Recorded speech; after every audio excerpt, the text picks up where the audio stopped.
I'm gonna say the quiet part out loud, and feel free to make fun of me and clip this in a week's time, but yes, I legitimately do believe that Team Liquid can beat T1 this upcoming week, as we are now down to 6 teams left in the tournament. Obviously, all 4 teams from the LPL and LCK, and G2 and Team Liquid. The only scenario in which G2 and Team Liquid could ever face up against each other is if we beat our respective Eastern opponents in Top Esports and T1. But as we just talked about in a video the other day, the East hasn't beat the West in a best of 5 in God knows how long. So how is this gonna happen? How am I so delusional that I legitimately think that they can win? Well, in G2's case, they have the single best performing player in the tournament in Caps. If you can play around him and Han Sama steps up, well, I think they'll be fine. But for Team Liquid, it's going to be a little bit trickier. Going back to the Fnatic series, the thing that you would never be able to take away from Team Liquid is that they rebound really well, which is a sign of coaching in my opinion, because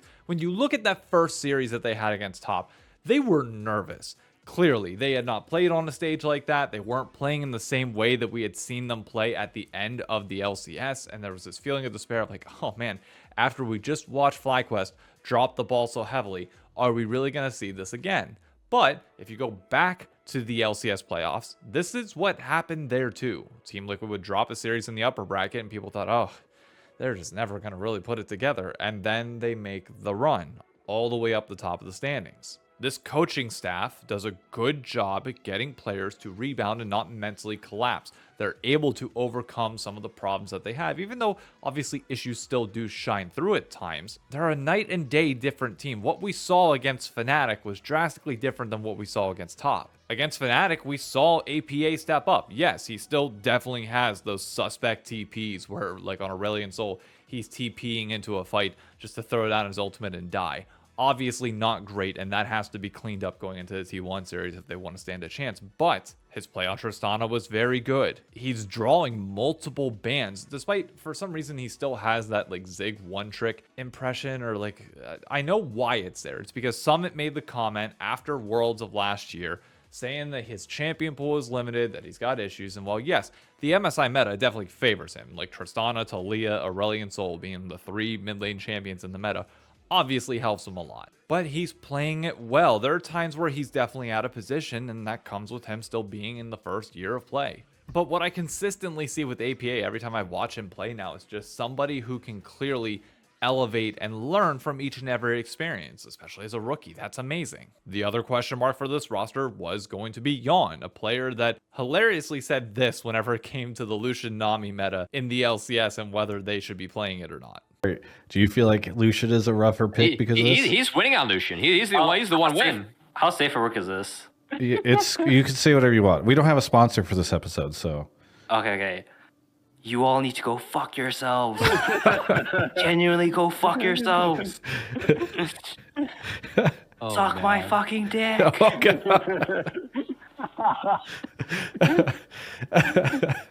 Okay, good to know. Good to know. He looks good on it. In that last game versus Fnatic, his Lucian was a difference maker and was able to create pressure and chunk people out before fights even started. And it was just great to see, because you want to see Yawn be this aggressive bot laner, because that's going to be what we need in order to step up and try and take a series from the East. The only thing that had me worried, which luckily was fixed, was some of our drafting can be suspect at times. I'm looking at that game 2 versus Fnatic. I'm looking at the Smolder pick in the Top series.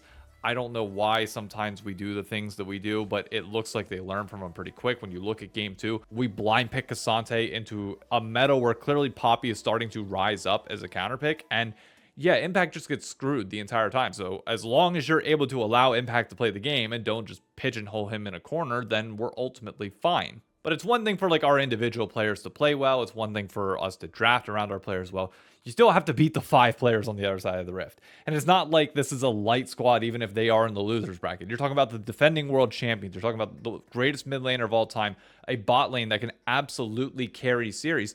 But the blueprint to beat them has been laid out. In both the G2 series and the series against BLG, you can get advantages in top, jungle, and mid without problem. Faker has not looked great. Looking back at the G2 series, like Broken Blade was able to put in work against Zeus. Yike had owner's number quite a few times throughout the series. Caps, we've already said, is like the best individually performing player at this entire tournament. But they were doing incredible. And the only reason that G2 lost this series, in my opinion, is because Hans Sama lacked confidence. He was not able to get it done.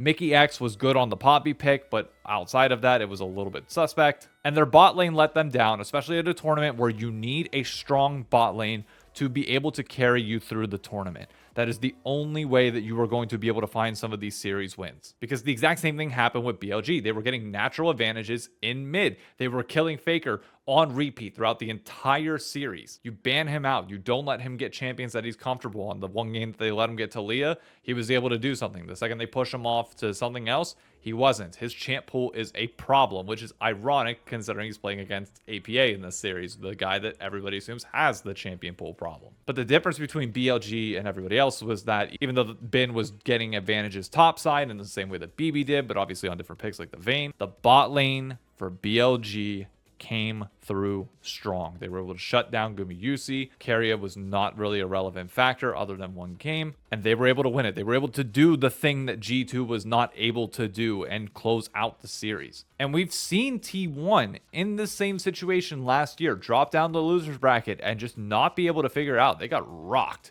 by BLG. Obviously, Team Liquid is not BLG. I'm not trying to sit here and lie to you and say that they are, but there is a clear path to being able to do this. As wild as this might be to say, APA has to get native advantages. Impact does his thing. Omti plays aggressive, and bot lane takes care of Gumayusi and Keria. Core JJ needs to step up. I'm specifically looking at a few misplays on Rel in that series against Fnatic, but it's possible. And it's funny because the storyline kind of carries over from Worlds of last year, because I don't know if you remember, they did play in the very first game and it went really, really well for Team Liquid. This was before they kind of fell off afterwards and they mentally imploded after this loss as Summit and Pyosik kind of gave up on the team entirely. But Pyosik had one hell of a game. APA was getting kills on Faker, was constantly in the right spots when it came to TPs. Summit was able to hold his own against Zeus, but our bot lane unfortunately collapsed. Gumayusi and Keria were able to absolutely smash Yon and Core JJ. They buried them 6 feet in the ground. Like, it was not even close. But now we're in a meta where lane swaps can help nullify some of those early problems that existed back then. So you are putting this bot lane on more of an even kill footing. And even then, I still have faith that Yon has stepped up from where we were previously to be able to handle this series. I mean, it's wild to think about the fact that we nearly took the best of one off them. And it's wilder to think about a year later, we are in a position where there is a pathway for Team Liquid to take this series off of T1. But look, I understand and I get it. T1 are still the favorites of this series. Don't let me steer you wrong. We've never beaten T1 in a best of 5 series. It's been years since we beat the East. It's not realistic to sit here and come in and say that they're the favorites, because Team Liquid still are the underdogs. But I feel like if in all previous scenarios there was a 5% chance of us winning, it feels like there's like a 20% chance this time. It feels like there's more going for us than we've previously had in any of these series. We're building in the right direction, and double elimination is part of that. We get a little bit more of a bounce back compared to T1, who's going to be coming fresh off of this loss. The dream is that Team Liquid can win their series here and G2 wins theirs, and we get to have this massive EU versus NA moment as we then go up later against the Titans. Whoever wins, wins, whatever. We get bragging rights forever, but more importantly, we both get a win on the East. The reality is both of us have got to a point where we should be happy with the result of this tournament. Neither one of us should aim to go out 0-3 versus either team. Both of us should be able to take one single game, and anything beyond that is a blessing and is great, and you should be optimistic about the LCS if we are able to get a game off of T1 and say lose this in a 3-1 fashion. That's not an utter stomp like FlyQuest versus PSG was. That would be great. For G2, I think it needs to be a little bit closer. I think they're like obviously like the best team in the West. It's not putting NA down to say that. They legitimately are, and I will pick TL against them if we get to that point. But the fact that we made it to week 2 of MSI is a lot more calming than the early freak out that we had with this tournament, which I know tends to be the case. We always freak out after like the early failings, and lately we have had some LCS teams that have dropped the ball early on more than I'd like to happen. But once again, we're back in the same comfortable spot as we always have been. We're the 3rd or 4th best region, trying to finally land that punch as we try and climb the mountain and try and figure out a way to tackle the East. And a best of 5 win here versus T1 would go a very long way to getting us there. It wouldn't let us overcome the mountain at all, but we'd be able to firmly plant our foot in the ground and say, yeah, we're making a step.